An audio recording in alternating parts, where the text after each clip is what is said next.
तो वहीं हरियाणा सरकार में मंत्री महिपाल ढांडा ने तमाम मसलों पर दिल्ली में जनता टीवी से खास बातचीत की। रिपोर्ट देखिए। हरियाणा सरकार में मंत्री महिपाल ढांडा जी हमारे साथ बात करने के लिए मौजूद हैं। कांग्रेस लगातार अपनी जो चुनावी तैयारियां वो करती हुई नजर आ रही है। आवेदन के लिए तारीख जो है बढ़ा दी गई है। सर, कांग्रेस कह रही है बम्पर जो आवेदन है वो लगातार आ रहे हैं और सरकार भी जो है आने वाले समय में कांग्रेस की बनती नजर आएगी। देखिए, मुंगेरी लाल के हसीन सपने देखने में किसी के बाप का टैक्स थोड़ी लगा है। अगर उसमें कोई जीएसटी लगता हो। रही बात आवेदन की, आवेदन तो कोई भी राजनीतिक दल है जब वो चुनाव में जा रहा है तो आवेदन मांगेगा, और हर व्यक्ति जिसकी राजनीति में इच्छा है वो चाहेगा कि मुझे टिकट मिले। तो इसलिए हर पार्टी में ये टिकट मांगने वालों की बहुत लंबी कतार होती है। इससे कोई सोच ले कि हमारी सरकार बन गई तो बस फिर तो गजब ही हो गया। ये एक शगुफा है और ये शगुफा छोड़ने में बहुत माहिर होते हैं। जनता का उल्लू कैसे बनाया जाए, आज तक उल्लू बना के लोगों ने काम किया है। मैं आपको एक बात बताना चाहता हूँ, बात डेवलपमेंट की क्यों नहीं करते ये लोग। 2014 में जब हमारी सरकार बनी और हम लोग विधानसभा में पहुंचे, उस टाइम का पहला जो सेशन था, उस सेशन में उसकी रिकॉर्डिंग वो प्रदेश की जनता को दिखाई जानी चाहिए। मैं ये बात इसलिए कह रहा हूँ कि जब हम लोग बनकर पहली बार विधानसभा के सेशन में गए तो कांग्रेस के जो लोग थे जो जीत के आए हुए थे, उन्होंने क्या क्या डिमांड रखी, एक बार वो बता दे कि भाई आपके नेताओं ने क्या क्या डिमांड रखी। क्या डिमांड थी पता है? कि हमारी चौपाल नहीं बन रही, हमारे स्कूल नहीं बन रहे, हमारे पीएचसी सीएचसी नहीं बन रहे, हमारे पास डॉक्टर नहीं है, हमारी गलियां टूटी पड़ी हैं, हमारे कम्युनिटी हाल नहीं है। कौन लोग बोल रहे हैं? जो लगातार 10 साल तक शासन में रहे और हमारे पहले सेशन में, और पहले सेशन में बताने लगे कि भाई आप बताओ आपने क्या किया। अरे भाई हम आए तो इसका मतलब ये हुआ ना कि भाई इनके झूठे गा रहे थे हरियाणा नंबर 1 हरियाणा नंबर 1।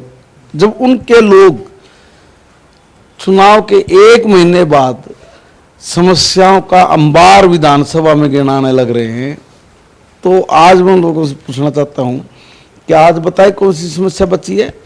इसका मतलब आपने कुछ नहीं किया था और हमने कुछ छोड़ा भी नहीं। ये समस्याएं का समाधान करते कैसे? बजट कितना था? सिर्फ पंचायत में 600 करोड़ रुपए का, आज 7200 करोड़ रुपए का बजट है। और 7200 करोड़ रुपए का बजट है। मैं हरियाणा प्रदेश की जनता को आपके चैनल के माध्यम से बताना चाह रहा हूं कि भाई आप लोग आंख बंद करके सोचो कि 2014 से पहले क्या था। गलियां थी क्या? चौपालें थी क्या? सीएचसी थी क्या? पीएचसी का निर्माण हुआ था क्या? स्कूल थे क्या? कॉलेज थे क्या? और थे तो कितनी संख्या में थे? आज हर 20 किलोमीटर के बीच में एक कर्ड गर्ल्स कॉलेज बना के हम लोगों ने दिया है। कितनी पीएचसी बढ़ी, कितनी सीएचसी बढ़ी, कितने हेल्थ सेंटर्स बने। अगर आप लोग इसका जब आकलन करोगे और हर आदमी जब आंख बंद करके सोचेगा तो ये पाएगा कि कुछ भी नहीं हो रहा था, कुछ भी नहीं हो रहा। वो हरियाणा मांगे हिसाब जो कार्यक्रम वो चलाते हुए नजर आ रहे हैं।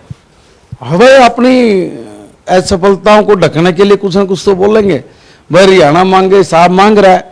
आप एक बात बताओ, जब से हम तो राजनीति में एक चीज देखते आ रहे, सुनते आ रहे, चाहे चौधरी देवीलाल जी हों, चाहे चौटाला जी हों, चाहे भजनलाल जी थे, चाहे देवीलाल जी थे, चाहे बंसीलाल जी थे, और चाहे दूसरे भी लोग रहे, वो आके हर टाइम 14 से पहले एक ही बात कहा करते कि भाई हमारी सरकार बना दो, हम 24 घंटे बिजली देंगे। ये बहुत बड़ा मुद्दा होता था, मगर सरकार तो उनकी बढ़िया कर दी। जिसकी भी सरकार बनी, क्या उसने 24 घंटे बिजली दी? नहीं दी। आज मैं पूछना चाहता हूं, हिसाब मांग लिया और दे दिया कि भाई क्या आप लोग किसी मंच पे खड़े हो आज ये बोलने की स्थिति में हो क्या कि 24 घंटे बिजली देंगे? हमने दे दिया। क्या आप आज किसी भी स्थिति पे आके खड़ा होकर ये कह सकते हो क्या कि हमने किसान की जमीन को एक्वायर किया? आपने कितने किसानों के साथ ठगी की, कितने किसानों को तुमने मार दिया, सैंक्शन 4 लगा दिया चालाकी से, और लगा के उसकी जमीन को हड़प गए। तो कितने हजार करोड़ रुपए आपने इन किसानों को मार के कमाए, दे दो हिसाब। तो हमने अपने जीजा को पालने के लिए 1 रुपये के हिसाब से जमीन दी थी, कितने हेक्टेयर जमीन दी, कितने करोड़ों की जमीन थी, उसका हिसाब दे दो। कितने तुमने सीएचसी केंद्र खोले थे, हिसाब दे दो। कितने पीएचसी को आपने सीएचसी में तब्दील किया, ये हिसाब दे दो। कितने स्कूल अपग्रेड करे, ये बता दो। कितने स्कूलों की चार दीवारी बढ़ाई, कमरे बनाए, उसका हिसाब दे दो।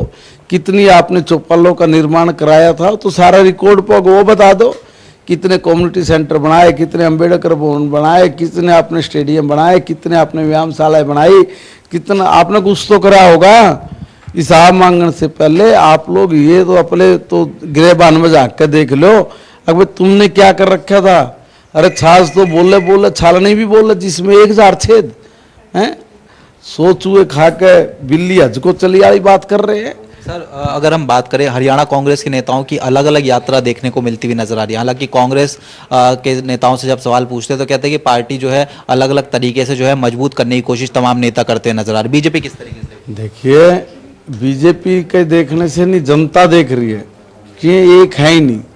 कांग्रेस एक टूटा हुआ रथ है, उसके 10 साइड से 10 दिशाओं से इनके घोड़े बंधे हुए हैं, लाग रहे खींचन, और खींच कर इसने तोड़ देंगे। इस पर निपैया भी छोड़ दे में, इसलिए मैं बता रहा हूँ ये एक डूबा हुआ जहाज है, और ये किसी भी सूरत में सत्ता के आसपास भी नहीं पहुंच सकते। भारतीय जनता पार्टी बहुत बड़े मैंडेट के साथ तीसरी बार फिर हरियाणा प्रदेश में अपनी सरकार बनाने जा रही है।